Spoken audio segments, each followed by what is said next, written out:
সরকারের যদি রাজনৈতিক সদিচ্ছা থাকে তাহলে অবশ্যই সম্ভব। আর একটি বিষয় মনে রাখতে হবে, আমরা অতীতেও বলছি যে এইবারের সংসদ কিন্তু মানুষের সংসদ সদস্যরা কিন্তু অতীতের রাজনৈতিক সরকারগুলোর মতো এখন আমরা যদি পরিসংখ্যান করি প্রায় 50% মতো ব্যবসায়ী প্রতিনিধি আছেন এই বর্তমান সংসদে। সেই কারণে মানে ব্যবসায়ীরা সংসদে আছেন জন্য তাদের দিকে তাকাতে হবে। এই বিষয়টি যদি দৃষ্টি দেওয়া হয় তাহলে কিন্তু হবে না।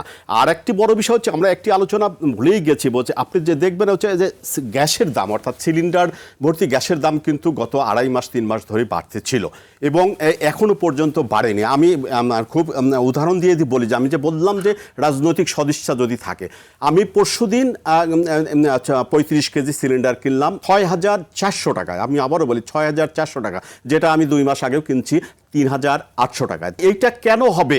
এবং মোয়াজ্জেম ভাই বলছিল যে কঠোর বার্তা, দেখেন আপনি, আমি বিশ্বাস কালকে যদি কঠোর মনিটরিং করা হয়, কালকে যদি এই বেশি সিলিন্ডারের কোম্পানি তো বেশি না, কালকে যদি সরকার চায় এই সিলিন্ডারের দাম কালকে পরশুর মধ্যে কমানো সম্ভব। রাজনৈতিক সদিচ্ছা ভাই, হ্যাঁ, এই পার্লামেন্টেও অনেক ব্যবসায়ী প্রতিনিধি আছেন, সব কিছু ভুলে গিয়ে নতুন করে মানুষের জন্য যদি সংসদ কাজ করে, মানুষের জন্য সরকার কাজ করে এবং সত্যিকার অর্থে যদি সদিচ্ছা থাকে, তাহলে সহনীয় পর্যায়ে, আমি বলছি না কম দামে, সহনীয় পর্যায়ে মানুষকে পণ্য সরবরাহ করা সম্ভব।